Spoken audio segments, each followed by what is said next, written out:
Sir, പേഫാഡ് 4 patient Manoj ഇല്ലേ, അവരുടെ family ഞാൻ രാവിലെ കണ്ടിരുന്നു. അപ്പോൾ അവർ ചോദിക്കുന്നു അവർക്ക് ആയുർവേദ ട്രീറ്റ്മെൻറ്റിനെക്കാട്ടിലും ബെറ്ററായിട്ട് സർജറിക്ക് പോകുന്നതല്ലേ നല്ലതെന്ന്. ഞാൻ മനോജ് വന്നപ്പോൾ തന്നെ മനോജിനോടും മനോജിൻ്റെ ഫാദറിനോടും പറഞ്ഞിട്ടുണ്ടായിരുന്നു അവരുടെ അസുഖത്തിൻ്റെ കാര്യത്തിനെ പറ്റി. ഇതെന്ന് വെച്ചാൽ പുള്ളിക്കാരൻ്റെ ലംബാർ സ്പോണ്ടിലോസിസിൻ്റെ ഒരു സെക്കൻഡറി സ്റ്റേജിലേക്ക് പോകുന്ന ഒരു അവസ്ഥയിലാണ് ഇപ്പോൾ ഉള്ളത്. ഡിസ്കിന് ആനുലാർ ബൾജാണ് ഇപ്പോൾ ഉള്ളത്.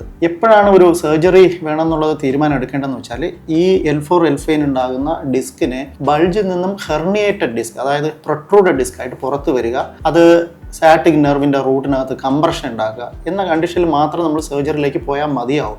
അതിനു മുമ്പ് ഒരു സർജറിയുടെ ആവശ്യമില്ല. അപ്പോൾ നമ്മളിപ്പോൾ ഇവിടെ എന്താ ചെയ്യാൻ ഉദ്ദേശിക്കുന്നത് പറഞ്ഞാൽ നെർവ് റൂട്ട് കംപ്രഷൻ ഉണ്ടാകാതെ ആ സ്ഥലത്തിന് നമ്മൾ ക്ലിയർ ചെയ്യാനുള്ളൊരു പരിപാടിയാണ്. അതിന് നമ്മൾ ചികിത്സിക്കുന്നത് സപ്പോർട്ടിങ് മസിൽസിനെ സ്ട്രെങ്തൻ ചെയ്യുക എന്നുള്ളൊരു പ്ലാനാണ് നമ്മളിപ്പം ചെയ്യുന്നത്. ഫർദറായിട്ട് അത് നമ്മൾ ആനുലാർ ബൾജ് ഹെർണിയേറ്റഡ് ആയിട്ട് മാറാതിരിക്കാനുള്ള മെഷേഴ്സാണ് നമ്മളത് ശരീരത്ത് നമ്മൾ ചെയ്യേണ്ടത്. ശാസ്ത്രീയമായിട്ട് പറഞ്ഞ കാര്യങ്ങൾ മാത്രമേ നമ്മളിവിടെ ചെയ്യുന്നുള്ളൂ. എക്സ്ട്രാ ആയിട്ട് നമ്മളൊന്നും ചെയ്യുന്നില്ല. അതിനുശേഷമുള്ള ഒരു സ്ട്രെങ്തനിങ് കാര്യമായിട്ട് ചെയ്യുമ്പോഴേ, ഫോർ എക്സാമ്പിൾ ഫിസിയോതെറാപ്പി പോലെയോ യോഗ പോലെയുള്ള കാര്യങ്ങൾ ചെയ്ത് നമ്മളതിനെ സ്റ്റെബിലൈസ് ചെയ്യുമെന്നുള്ളൊരു മറുപടി അവർ കൊടുത്താൽ മതിയാവും.